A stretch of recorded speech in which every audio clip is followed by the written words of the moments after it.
You are now tuned in to the War Party Paranormal Radio Show, where we will be discussing actual audio and visual clips captured during the team's investigations. Hear firsthand eyewitness accounts from fellow team members and special guests.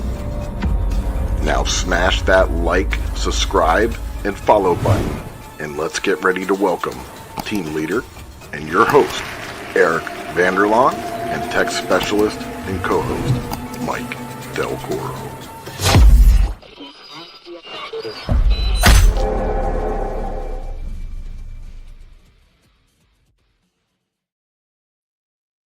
Happy Monday, everybody. I'm Eric Vanderlaan, your host of the War Party Paranormal Radio Show and team leader of War Party Paranormal Research. And yes, people, I'm flying solo.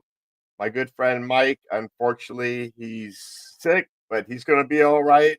So I got the reins tonight. So we're going to have some fun here. I got an amazing guest.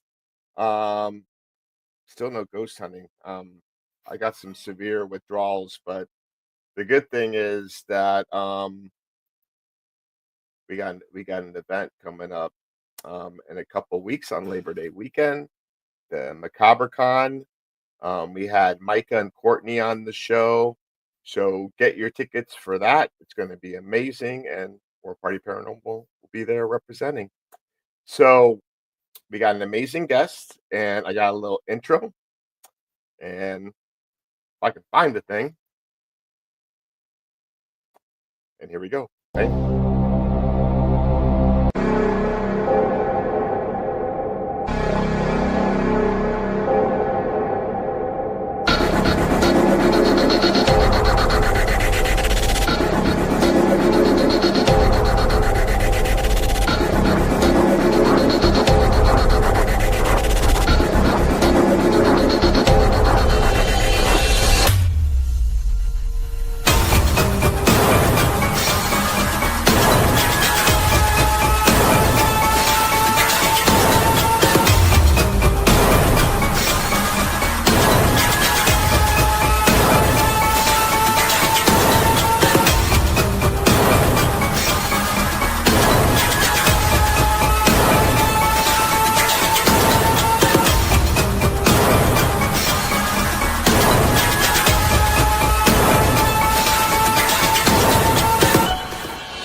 So I surprised you guys. So we got a special guest. We got Greg O'Brien, our good buddy from the Fort Mifflin. And without further ado, let's bring him on. Hey, that was a nice intro there. Oh, thank you. I was doing some creeping on your social media, so I had to throw some things together. Yeah, it looks great. Yeah, I'll explain with all those different lights that like they were hanging there and stuff and everything, and with those purple lights and stuff. There's a music festival that rents a fort out every September, right? And it's a 3-day music festival. It's called Making Time is Rad, and they have they come in and they have laser things going. I mean, it's incredible, and they have lights shows all over the place, and so that comes up in September. So that's what those other lights are. And believe me, when after that event, that place is hopping. the activity.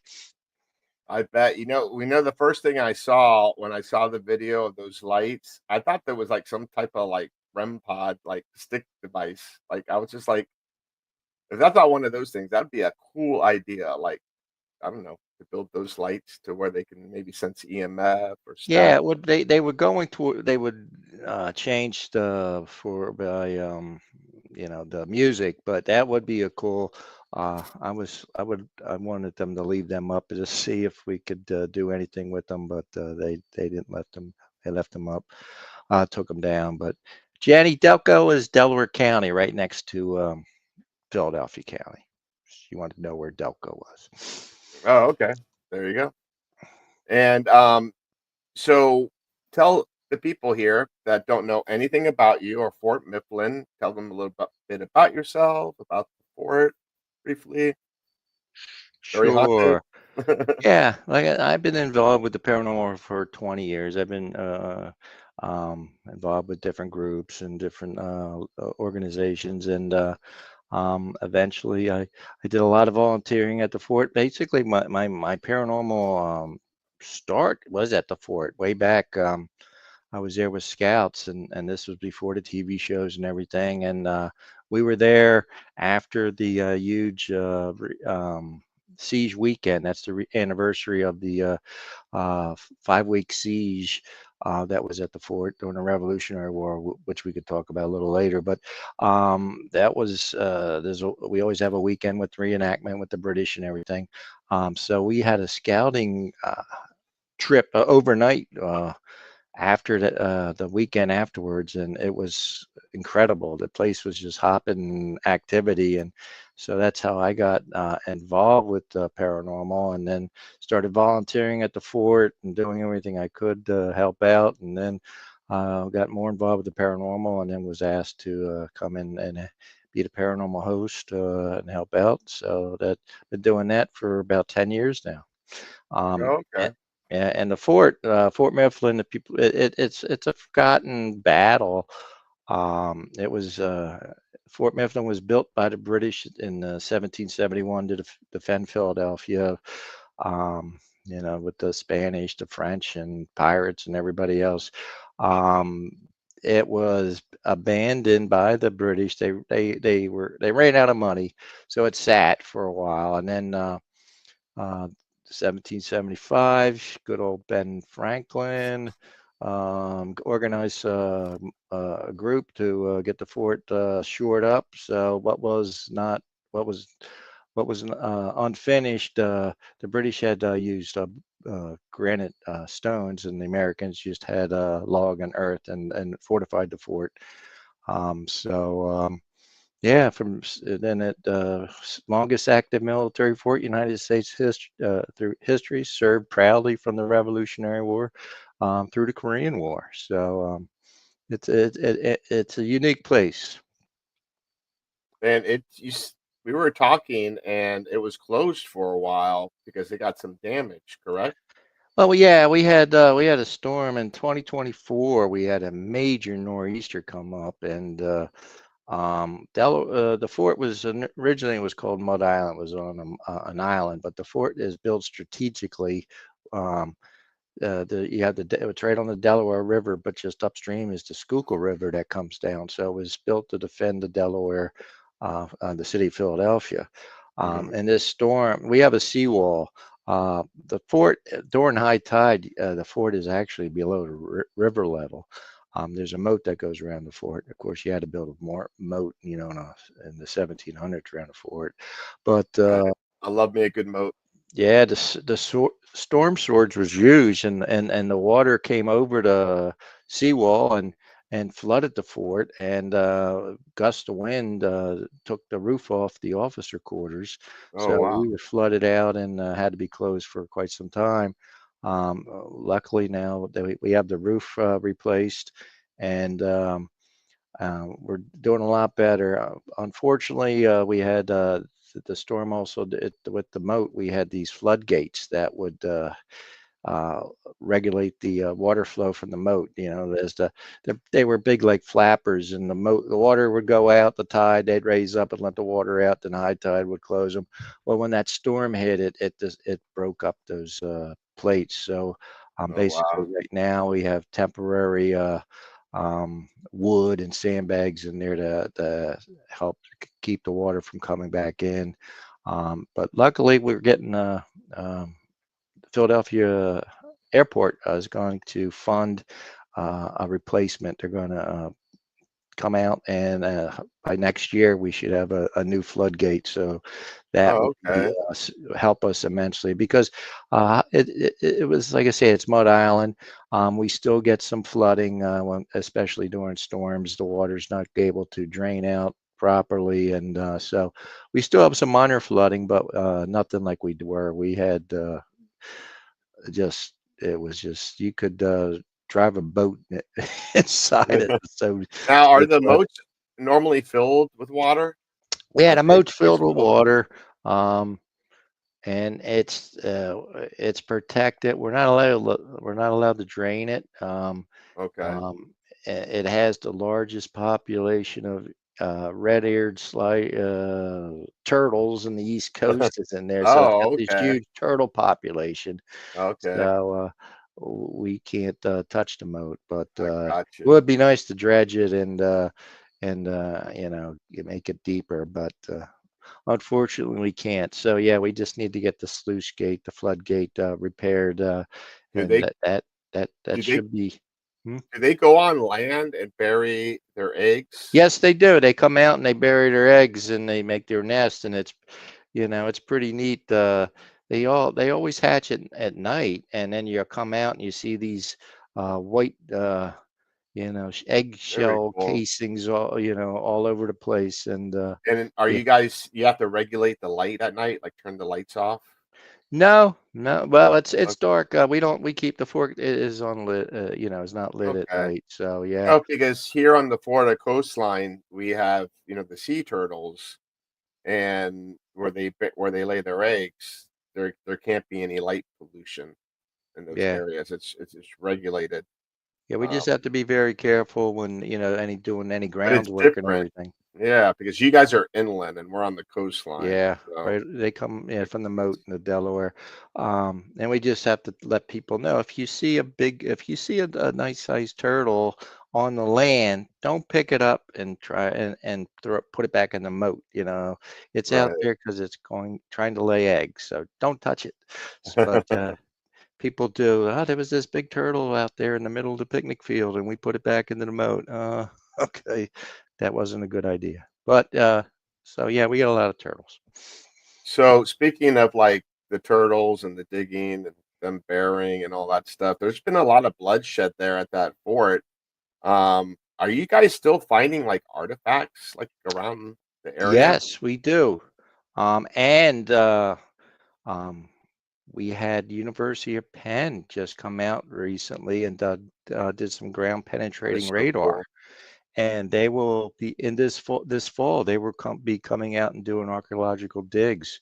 Oh, really? So once that's done, yeah, it'd be open to the public to watch all that, because again, the fort was built in 1771, and then the Americans finished it up with earth and log in Yeah. 1775.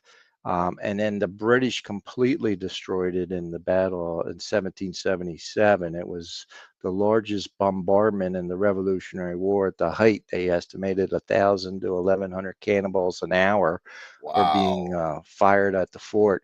Again, it was an island, so they had the warships. They surrounded it. They built land batteries, so and they had In all these directions, little right? barges. So they just pounded the hell out of the fort, and so everything was destroyed except the walls that were on the east and then out by the river. They were everything else was destroyed. So then it was you had 400 men that was defending, and you had 150 of them that were left after that siege of 5 weeks. So you lost over 250 men during the battle. Plus, there were British killed too. And then when it was rebuilt under John Adams in the late 1780 90s, it was during the yellow fever epidemic of Philadelphia. So there was a lot of yellow fever deaths at the fort. War of 1812, Philadelphia was not the capital anymore. It was moved to Washington, D.C., so the British never came up. But Civil War became a military prison, and conditions were just horrific. We had Confederate prisoners, mostly from the Battle of Gettysburg, Oh, wow. Union prisoners, those that desertion, murder, any kind of military crime, they were thrown in prison there also. Plus, there were Pirates, yeah, slaves. yeah, and there was political civilian prisoners housed at the fort. So the Civil War, you had all these different prisoners, and it was up to 200 prisoners that were held there. And again, the conditions were horrific. They slept on the dirt, and they basically slept in their own waste. So it was a lot of dysentery. So disease was rampant. So there was death between the prisoners and the garrison. So you had all those deaths. Being a military prison, a military fort, you had executions, you had Oh, wow. hangings and firing squad deaths. And coming up this coming up on September 24th, this Sunday, is the anniversary of probably our most famous prisoner, William Howe.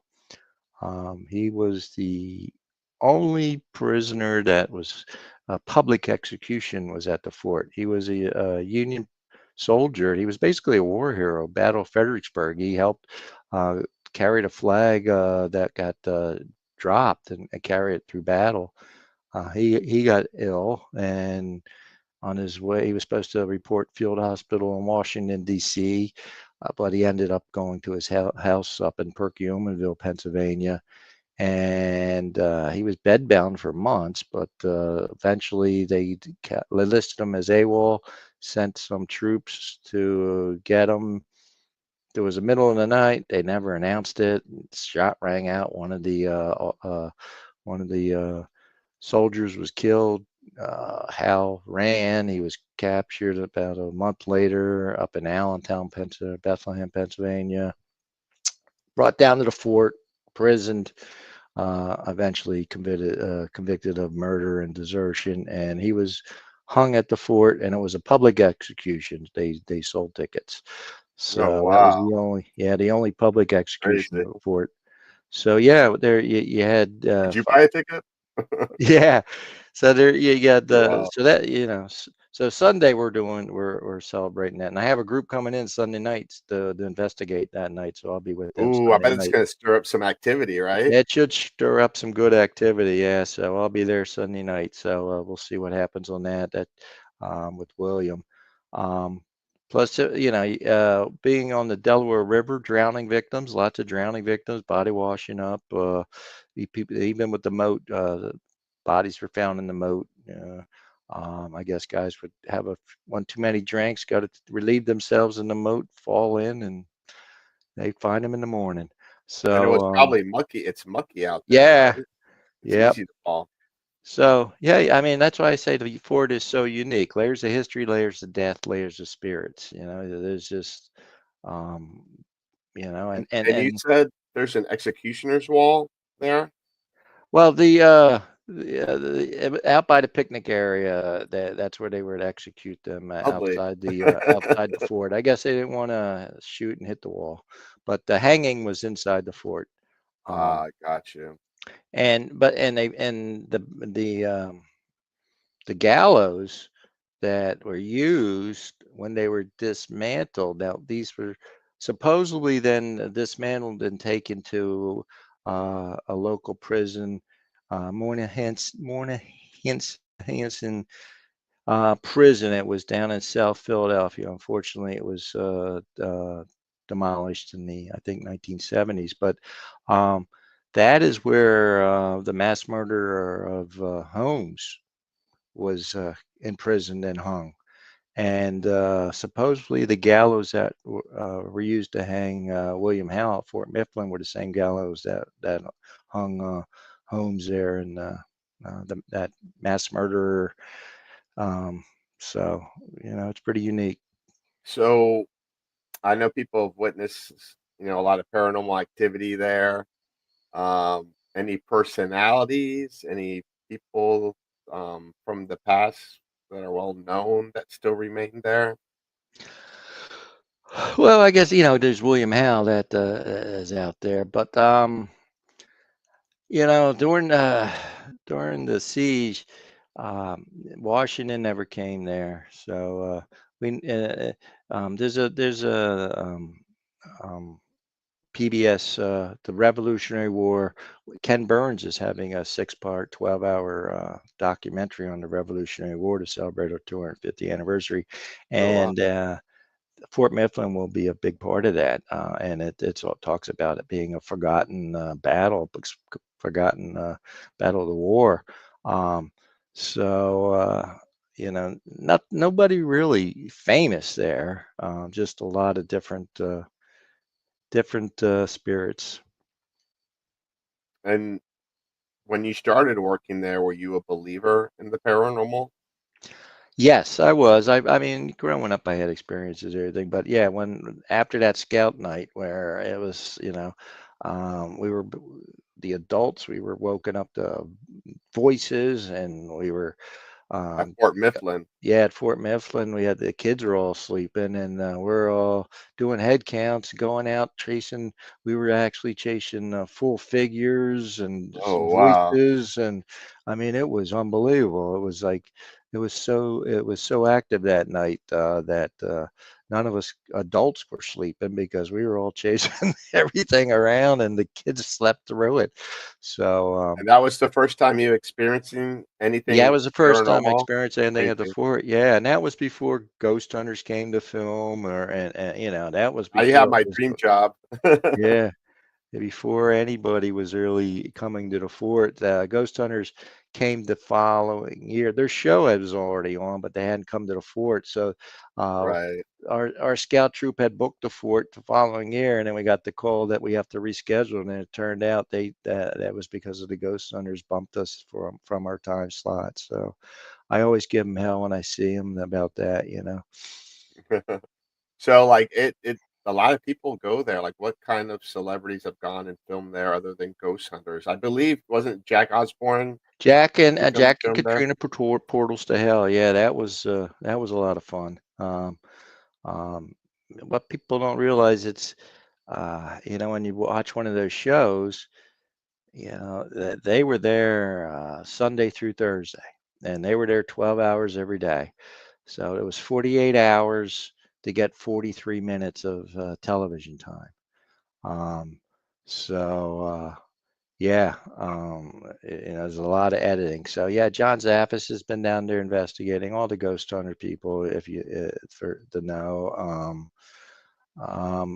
Don Wildman, if you know Mysteries of the Museum, and Yeah. he has a ton of shows on the Travel Channel. He's a good supporter of the 40s. He's filmed a few episodes of Mysteries of the Underground and some other stuff. He's been at the fort to film. That was all about Casemate 11. That was the solitary confinement prison that was just excavated about 25 years ago. Oh, Um, wow. so he's filmed there. Yeah, like I say, I Ken was Burns. I was watching an episode, and I don't know if it was a case, but it was, like, outside of the fort that they went into. You know It what I'm it's talking about? well, it's Casemate 11 was um, buried for years. There's Casemate 11 was originally part of was the original powder magazine from the fort in 1777, and then became during the Civil War, when it was a prison, became solitary confinement. But then when they built the last structure, it was called the Torpedo Magazine.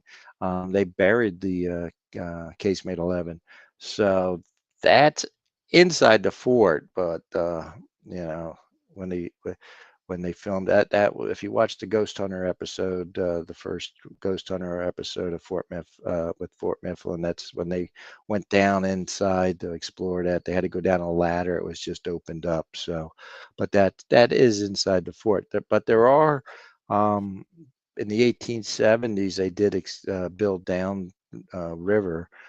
We call it these other batteries, and there are other casemates in there outside the fort you can go and explore too. So there are other things are outside the fort. But You can actually go there and explore them. Like, yeah, they went. yeah, we have a nature trail you can walk. That's 40 acres there. A lot of Oh, people wow. don't go outside the fort to roam around, but if you come during the day, you don't want to do this at night. But if you come during the day, there's a nature trail you go down, and Again, there's a big wall that was built, and there's gun batteries, and then there's the casemates for Very them to cool. take shelter in, and then there's also a mortar battery that sits back farther. So there's a lot you can explore and see. Well, when I come and visit, or Mike and I come and visit, I definitely want to check that out. Yeah, I try to get everybody to go down there, but everybody, there's so No, I much. like that. Yeah, there's so much to do. Like people come and they go, "Wow, I didn't realize there's so much here." But you have in the fort, we have the barracks where the regular soldiers. Then there's the officers' barracks. Then there's the commandant, the commander's house in the middle of the grounds. There's a gunpowder magazine. There's the blacksmith building. There's the artillery shed in the back. There's casemate 11 that you can go in. There is the torpedo magazine. They had dug a channel out to the river, and there's like a well that they thought they could drop these primitive torpedoes, light them and drop them down, and they go out in the river. They thought they'd be able to hit ships, but I guess they realized it was very Backfired. impractical. I guess they did a couple test runs, and those things turned around and came back at them. But so it was never used for that.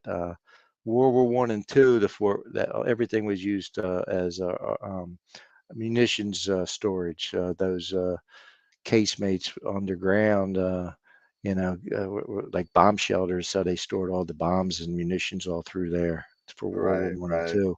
But then you have the armory, and then there's the casemates 1 through 5. There's the old, what we call the bake oven. That's the old mess hall. So there's lots to investigate there. And all that stuff dates back to those Revolutionary War times. Yeah, everything was, like I say, it was completely destroyed in 1777. So everything you see is from 1798 through the little middle of the 1800s. The last structure was the torpedo magazine, and I think it was like 1870 that was built. So, but everything else is like the officers' quarters and was built in 1812. And the barracks though was laid out in the 1798, and that was just expanded and everything through over the years. Blacksmith building was definitely from the 1790s. So. But the walls on the east side and around are the original 1777 walls, and you can actually, if you walk around, you can actually see the damage from the cannonballs when it hit the stones. Oh wow. Well, Greg, I got to pay some bills right now. All right, well, go for it. And then after that, I'm going to show everyone the most amazing capture of an apparition that I've ever seen. So you guys sit tight, and we're going to pay some bills, and we'll be right back. Bam.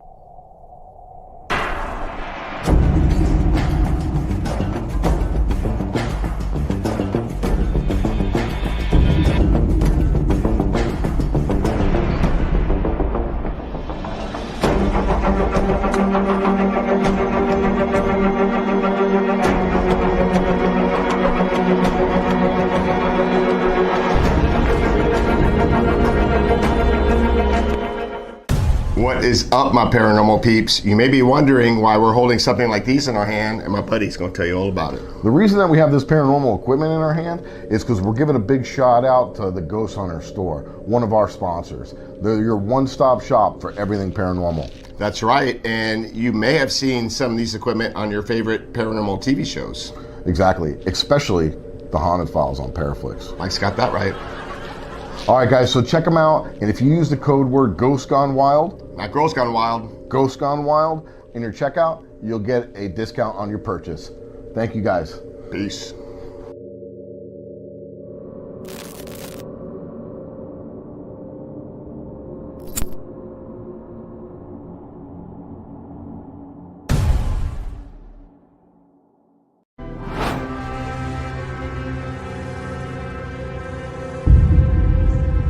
Hi, I'm Eric, Eric, and this is Mike from War Party Paranormal Radio Show and the Haunted Files on Paraflix. Mike, we got something pretty cool, right? Heck yeah. So, I want to talk about Haunted Happy Hour, spirit-infused coffee. They have many different flavors, all kinds of different stuff. They're great people. They have a podcast with great content, and they got an amazing product here. So, this one actually is Sweet Rum Bliss. And what's amazing about this, you order this product and you also get 1 month free subscription to Paraflix. So you can watch us. Yeah, and you might be feeling dead inside, but get caffeinated with Haunted Happy Hour. All right.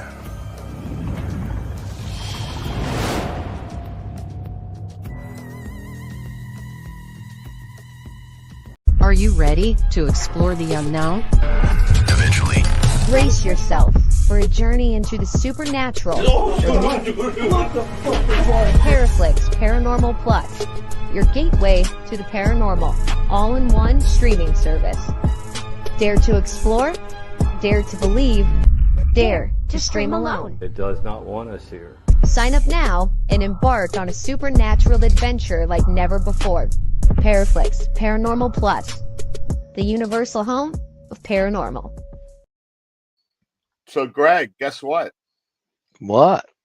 We're having a coffee named after us from Haunted Happy Hour called the Haunted Files. And Nice. It's going to be coming out. I can't tell the details about it because that's going to be known at the Rock Island Paracon, which is going to be in October.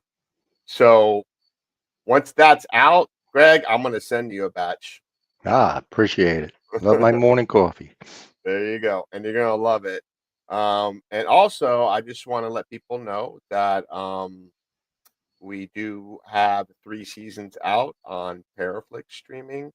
So check that out. Mike and I are working hard on season 4, which will be coming out on the beginning of the year.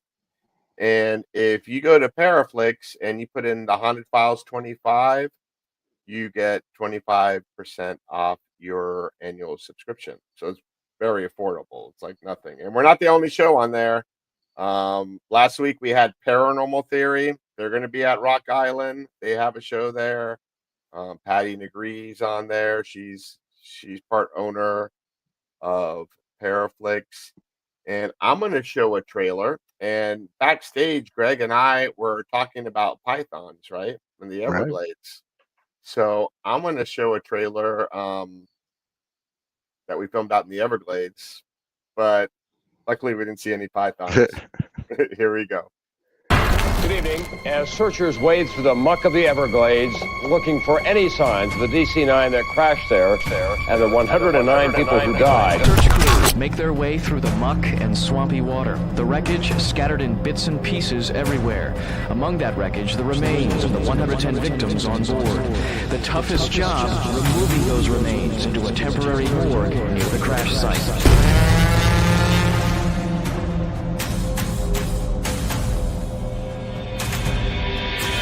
So we have the EDI, which is going off like crazy. Look at that. I have no electronics on me.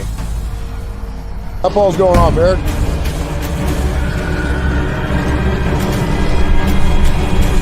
What the? We can help find her.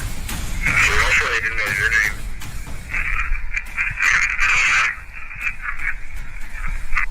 Something fly. I heard fly in there.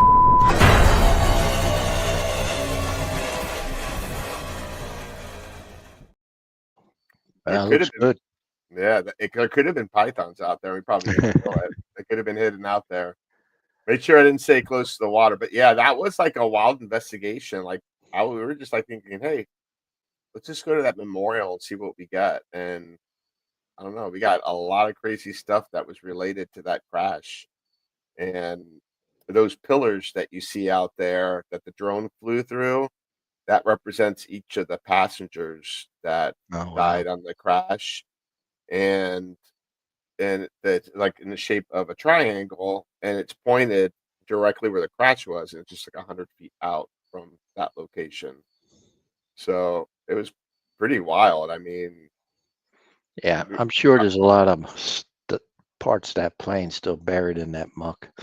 Yeah, we were doing we were doing the Delco session, like a Estes session with the spirit box.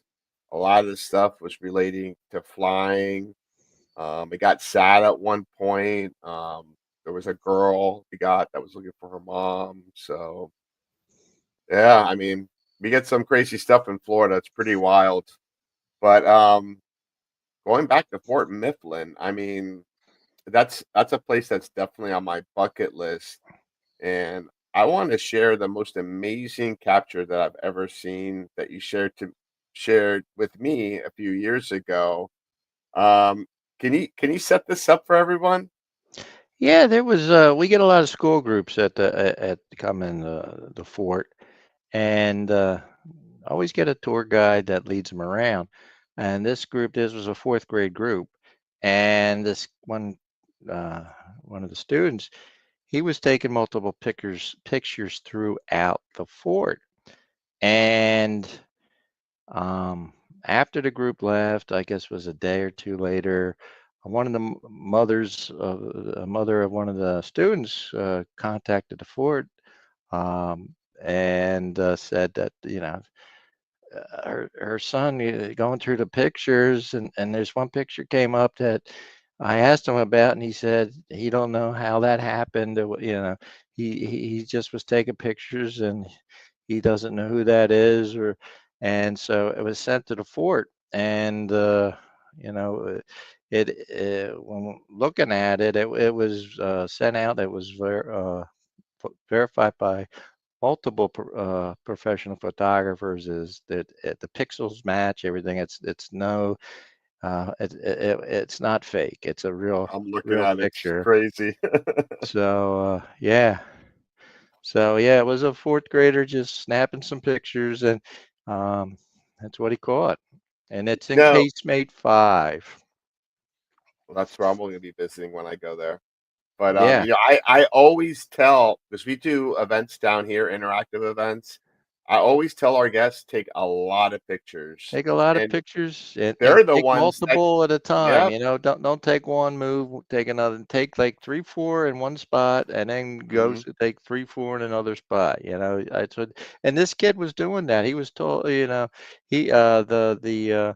Kids are good like per, that. yeah, the person that was working at the time told the kids that if you're going to take pictures, make sure you take, you know, multiple in a row in the same spot, and this is he did this, and that was the only time this image popped up, and he so That's yeah. crazy. It just I'm in disbelief when I look at it, but let me share it with everyone. Um, share screen. So again, we in the casemates, this is where prisoners and everybody was kept. This is That's casemate crazy. 5, all the way at the end. During the prison, it was the Union soldiers were kept in here. And the tour guide would be in the front of the, and be towards in the front, but he'd be in the back. That's where you come in. That's the fireplace on the side. The door is behind this figure. So the tour guide and the students were all in front of this image. So the tour guide was talking towards the children, and this fourth grader turned around to take pictures, and that is what he captured. That is wild. Like you can see like the detail like on his like sleeve, like one Yep. of those like And when we have the real picture, you could actually see, he's perfectly down the middle, and then that the side that's dark, you can actually see the wall on that side. Um, oh, so he's like peeking. yeah. So well, he's standing there, but um, there's that side where where it's dark. That's all Right, right. on that side. Now this Saturday we do have Pirate Day. Some people say that, is that a pirate? Because they look at that hand. Some Like a people, hook, maybe? he has a hook. If you look at that, I also see long hair. Am I right? But see how his arm and his elbow comes across? Yeah. I think that at the end, that's a hook. Okay. You could see that. There's like the hook sticks out like and it's like a knob. Yeah, it's Like like a knob right there. yeah. So there were pirates, That's coming wild. up and down the And then the Delaware. hat You had too. Blackbeard and you had Captain Kidd. So, and pirateers. So who knows? And he's wet. And there was, it wasn't raining or anything. And you could just see, like, there's a glaze, he's wet. That's crazy. Did And he, how like long he, ago was that taken? um, God, the kid's like 20, it was taken in the 1990s. Okay. Well, no, the early 2000s. It's 25. It's 25. So yeah, in the early 2000s. And is that an active spot? Have you Case Bay investigated? 5. Some people consider it the most haunted spot in the fort. So What things yeah. have happened to you there? Have you experienced anything? Oh, definitely. I mean, you're in there. Again, if there's no light, these places are dark, pitch black.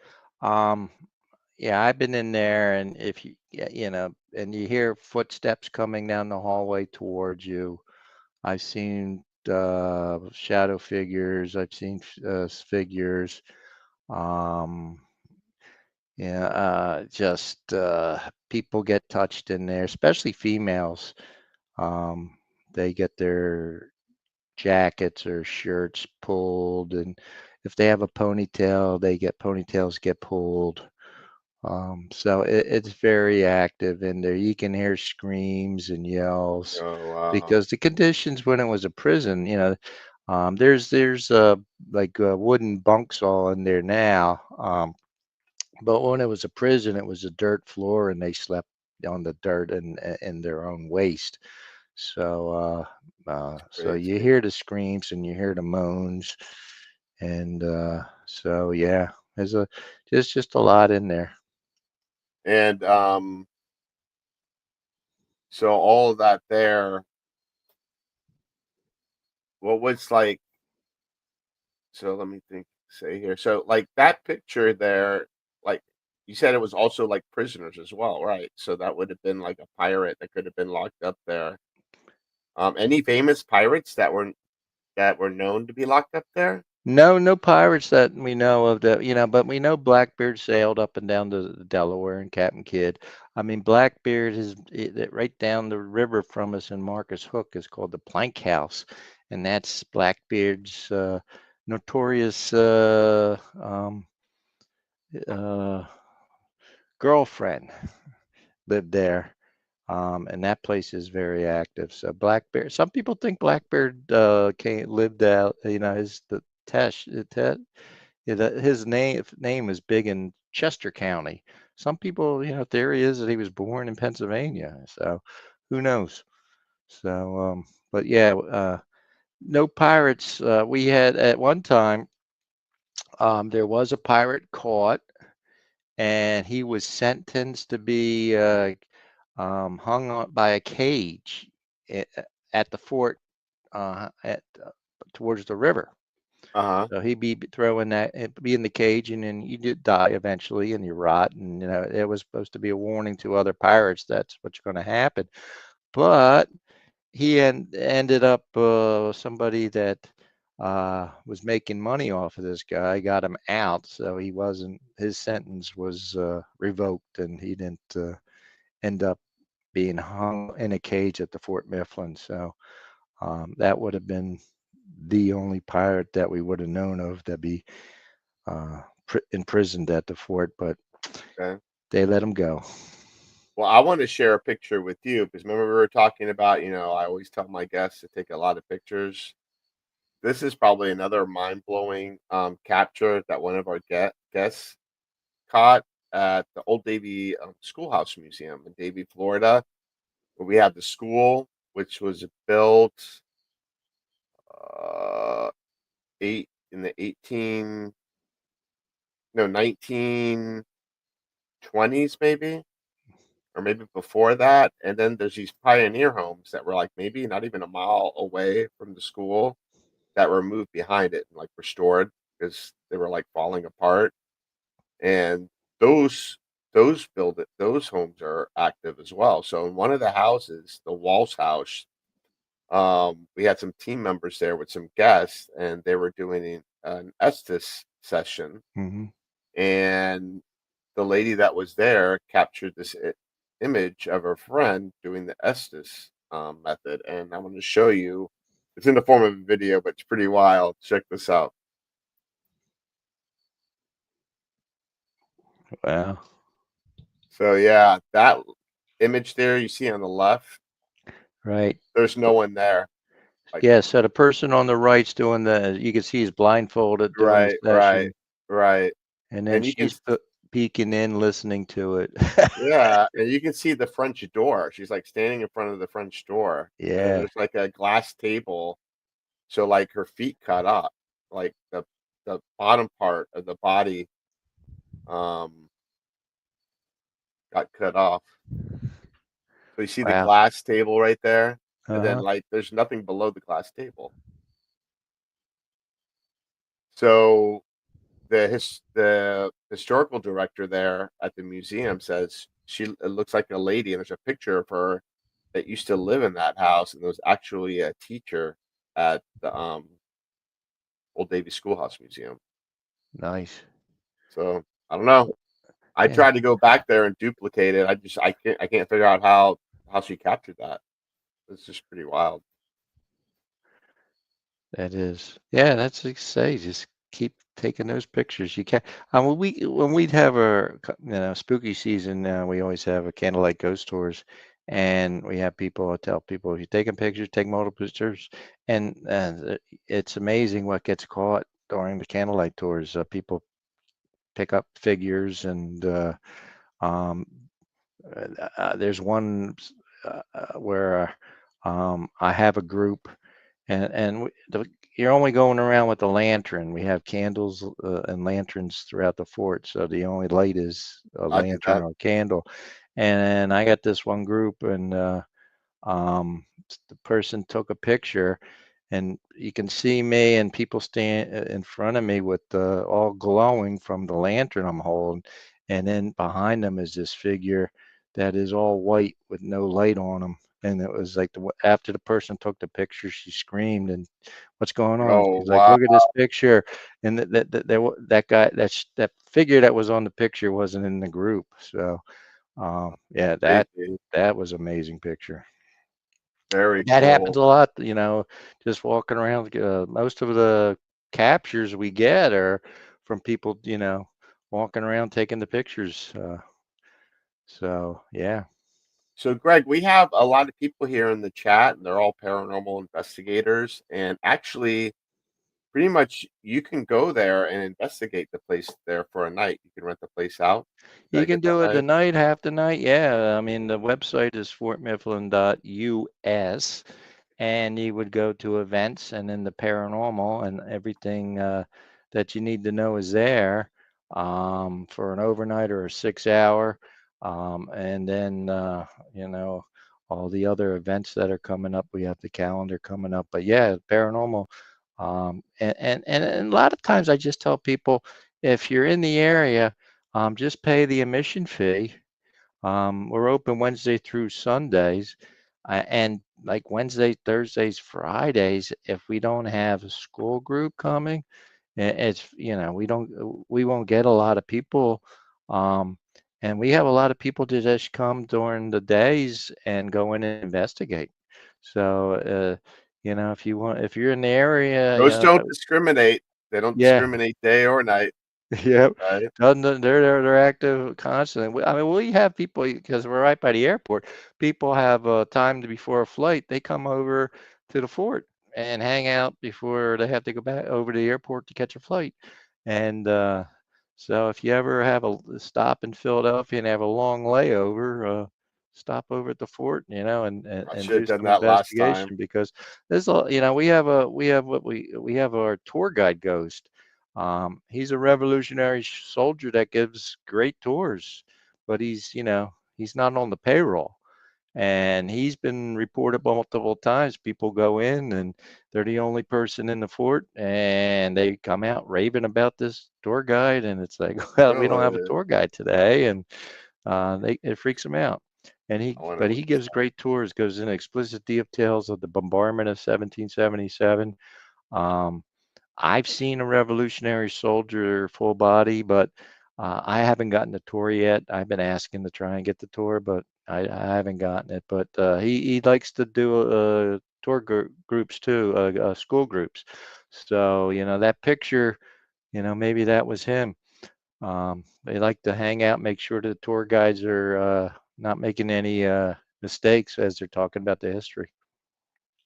And you know what I was thinking? Like, I don't know, this if I investigate that place, I want to do it like a candlelight tour. I just want to do it by candles. Yeah. Do it like old school and see what you capture. Yeah, Do you because rent out any costumes or uniforms? You guys should dress up. we have them. We have them there. People have come in, you dressed up and put as trigger objects. Yeah. Yeah.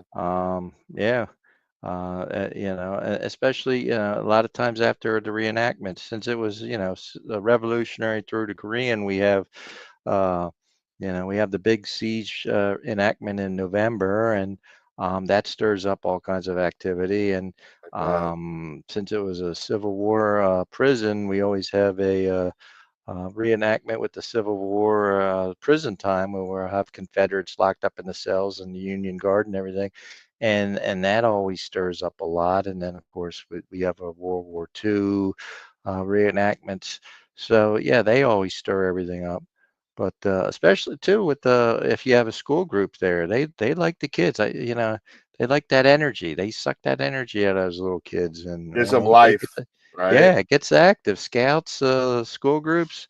I always tell people if there's a school group or scout that's a great time to investigate because all that energy is out there. Well, that reminds me of a story I want to share with you. So you met Franny, my girlfriend, at the bash. Well, we were in St. Augustine, and we were at the Castillo de San Marcos, the fort there, and that Yeah, goes I've back been to the there. late I love it. 1500s. And they do the demonstration of the cannons up top on the fort during the day. So Uh-huh. everybody flocks to that because they want to see that. So we walk in right when that's happening, and we're like right, in the courtyard area, and they're getting ready to start it, and people are like, flocking up there, and I go, Franny, this is our opportunity to investigate. So we had our recorders with us, and we went to that chamber that they discovered that was sealed off, where they used to where there's a story, I don't know if it's true or not, where lieutenant was having an affair with the general's wife, and the general found out about it and locked them up in shackles and sealed off this chamber and left them there to die. And I don't know, there might have been another story that there was a lot of torture done and a lot of cruelty done to the French Huguenots because the Spanish wanted to convert them to Catholicism, and if they didn't do it, there was a severe price to pay.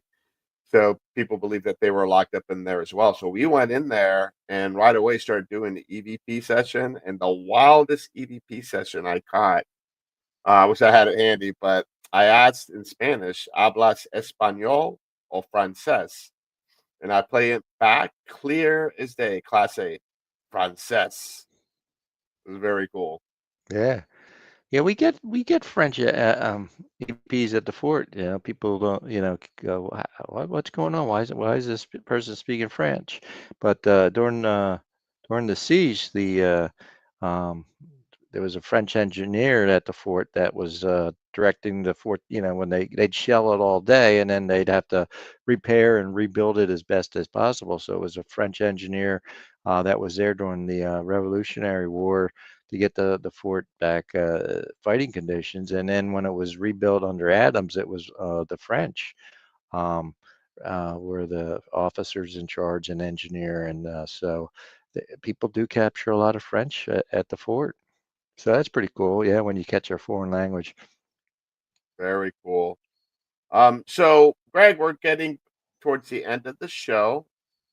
For any of our people that are listening or watching are interested in Fort Mifflin, what upcoming events? I said that I know you mentioned the 250-year birthday of the fort is coming up soon. Any other events? The anniversary of the country, and then yeah, well, we got and then the 250 anniversary of the Navy and Marine is this year, so Okay. it's a big celebration in Philadelphia, and on no October 8th, 9th, there's a big parade. There's going to be all kinds of naval vessels sailing up to Delaware into Philadelphia, so the fort is an official spot to come out and watch the ships go up the river. We will be volleying cannon fire back and forth. Oh, So we'll nice. have some of our cannons shooting off, gunpowder, of course, and the Navy ships will be returning fire to us. So that's going to be always that's cool. Um, Coming up, like I say, if you're in the area this coming weekend, Saturday we have Pirate Day. Sunday is the anniversary of the hanging of William Howe, so we'll have talk I about the wish I history could of go to William that. Howe, the hanging all day on Sunday. Um, and September 27th, we have Cindy Kaza that was on the Holzer Files, and the Very Dead cool. Files. She ended up replacing Amy Allen at the end, and she's going to be at the fort on September 27th. So yeah, go to the website fortmifflin.us. We got a lot of events coming up. November always is our big reenactment with the siege of the fort, and we're adding new things constantly. October, the scary season, we do a sleep with the ghost. You can spend the night at the fort. We do rentals of the fort. We have open investigation coming up at the beginning of October, where it's a investigation that goes 7 to the set. There you go, There you go. 7 to midnight. So there's a lot you can do. So yeah, we got Very Pirate cool. Day coming up, and then um, all your information. So yeah, it keeps getting updated. So more stuff will be added, and You it's a know, great time. Greg, Greg, living down here in South Florida with the warm weather and everything isn't everything. I mean, you guys have all that amazing history up there. I swear, if I retire, I'm gonna like probably move north. I'll be the opposite. I'll be a a sunbird maybe. Yeah. I don't know. Yeah. Well, you Each got, bird. like I say, yeah. I mean, there's the Fort Mifflin, the historic I Philadelphia love with that everything stuff. there, Germantown, Yeah. Brandywine, the Battle of Brandywine, the largest land battle of the Revolutionary War, is just like 30-40 minutes away down in Chadds Ford. The Battle of Brandywine. There's the Battle of Paoli, the Paoli Massacre. That's by. So there's a lot of sites, battles that, White Marsh, that's all revolutionary. We don't have the Civil War battlefields up here, but we got all the revolutionary battlefields up here. So they're great to investigate and check out. And there's all kinds of other little hidden gems all over the place. Yeah. So And we got spooky season coming up. And if you go to warpartyparanormal.com or our Facebook page, we're going to be in full swing. We got the Old Navy Schoolhouse, the Deering Estate, and we got a brand smacking new event coming out that I'm going to announce soon. That's going to blow people's minds away, and they're going to definitely want to go to that, especially if they're local. So yeah, you can follow War Party Paranormal at warpartyparanormal.com, Facebook, Instagram. Also, check out the KGRA Digital Broadcasting Network with all those shows. And I'm sounds good. and wishing everyone a great night. Thank you, Greg. Thank you for having me back. I love talking about the fort, and like I say, lots to do. So stop if you're in the Philadelphia area. Stop by, say hi. It's a great place to spend the day.